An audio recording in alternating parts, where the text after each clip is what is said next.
Hello, bienvenue dans ce dernier épisode du Journal d'un ténor, saison 2. Dans ce dernier épisode, nous allons aborder la fin de mes études, c'est-à-dire mon concours de DEM. Le DEM. Ah, que dire? Franchement, je ne sais même pas si j'ai réalisé le jour J que je passais mon DEM. Le diplôme d'études musicales, mais si, tu vois, censé être l'équivalent du bac pour les musiciens avec ce qu'il faut de solfège, d'histoire, d'analyse, etc., etc. Et surtout, un programme de musique d'environ 30 minutes devant un jury, en l'occurrence le chant pour moi. C'est censé te dire, voilà, tu es prêt à entrer dans les études supérieures. Mais je ne le voyais pas comme ça. Je me disais juste, c'est peut-être le moment de montrer qui je suis. Attends, je vais t'expliquer ma démarche. J'ai fait mes études avec une petite voix dans la tête en fond. Tu l'as déjà peut-être entendue toi aussi, celle qui te dit « T'es sûr d'avoir ta place ici ? T'as le niveau ? T'es pas en train de perdre ton temps ? Franchement, tu devrais arrêter. Qu'est-ce que t'es nul !»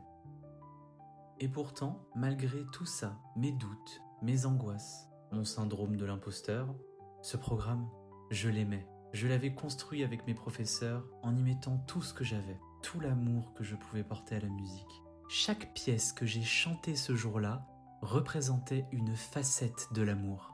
C'était ça, mon fil conducteur. L'amour dans tous ses états.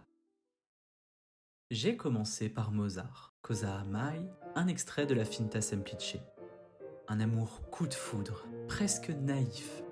Quelque chose qui ne s'efface jamais et que l'on veut absolument vivre pour le reste de son existence, même s'il n'y a aucune certitude que cela soit réciproque.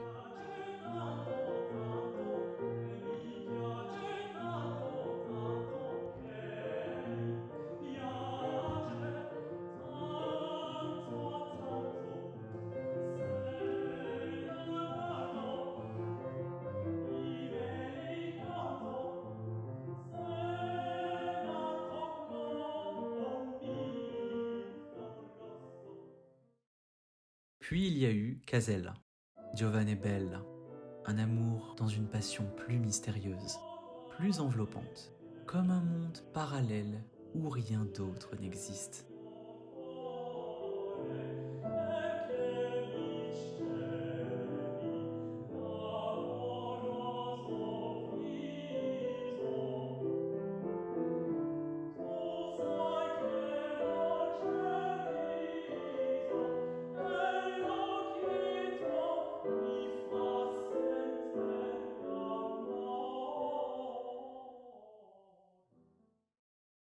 Ensuite, Donizetti, Fra poco Americo Vero, un extrait de Lucia di Lammermoor. Ici, l'amour devient la haine, la trahison, la douleur, l'appel de la vengeance. Un morceau lourd, où l'on se dit que la mort ne serait-elle pas en fin de compte la solution.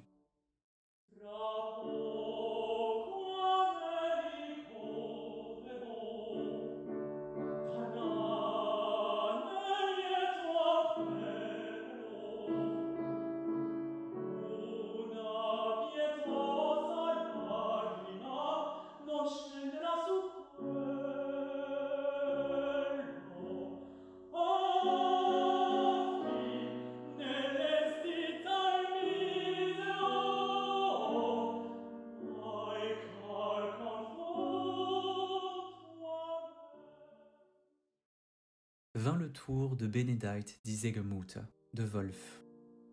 Une prière à la Vierge qui glisse doucement vers un amour presque interdit, voire très malsain, mélange de ferveur et de trouble.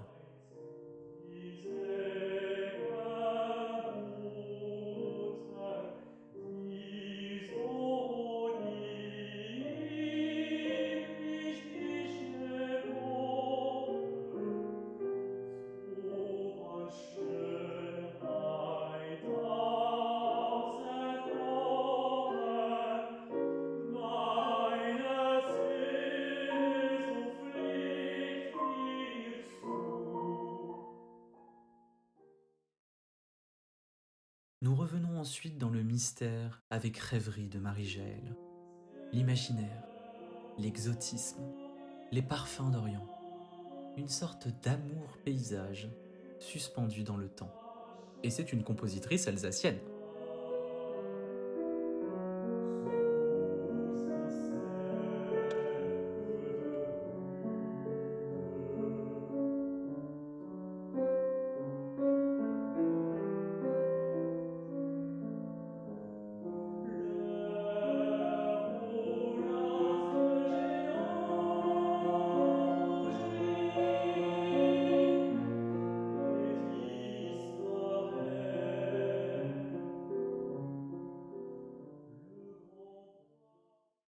À cela s'enchante le souffle sacré de Rossini avec Domine Deus, extrait de la petite messe solennelle. Là, c'était de l'amour divin. Offrir sa voix, son cœur, son esprit, sans rien attendre en retour.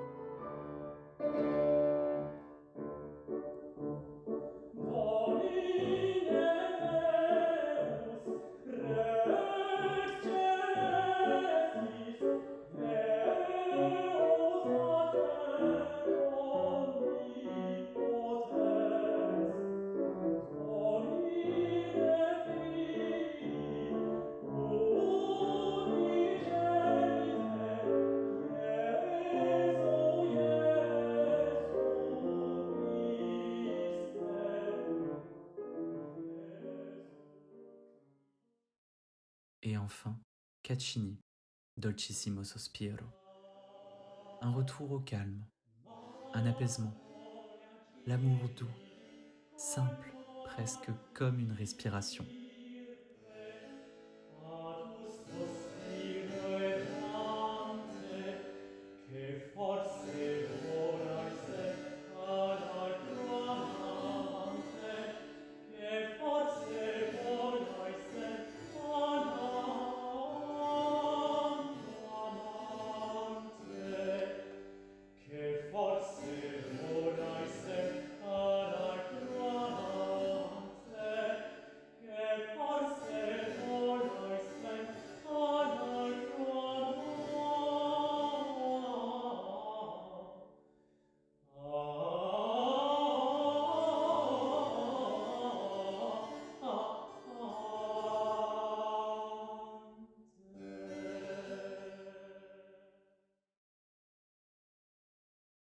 Ce programme, ce n'était pas juste un enchaînement de morceaux.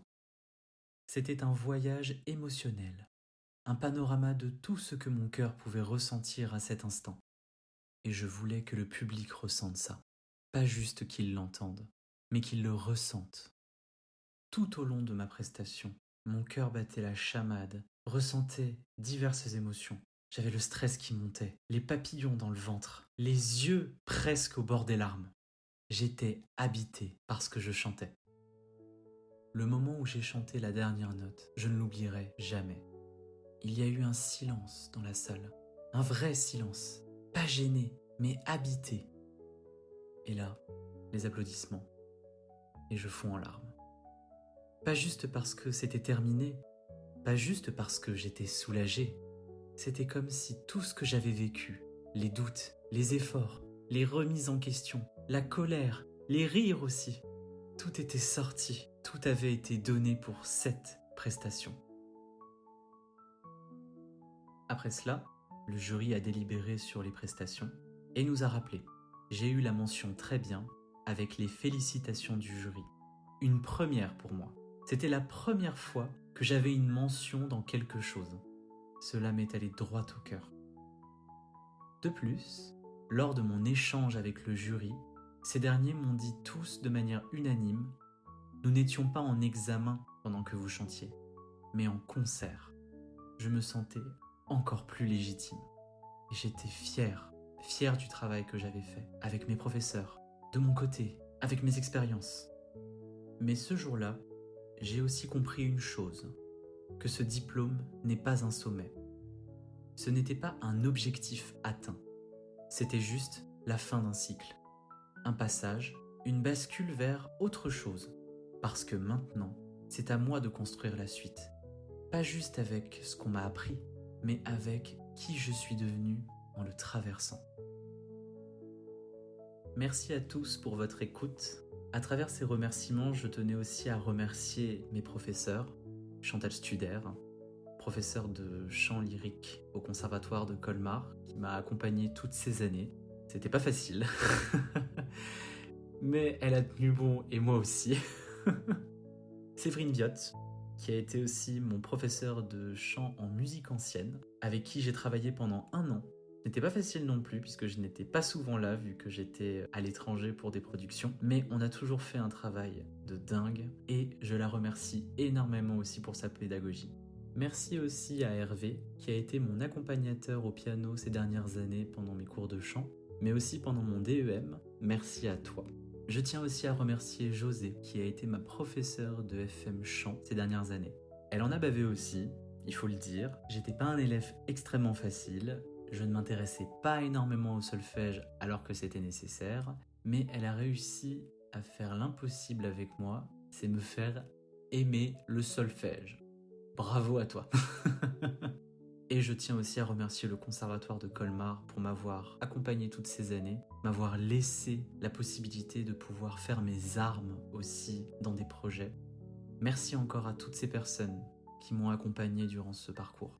Ma famille, mes amis, les professeurs. Merci à eux de toujours avoir cru en moi. Et je terminerai ce podcast par quelque chose que l'on m'a dit récemment, mais qui me marquera pour toujours. La vie est une fête. Alors, chante-la.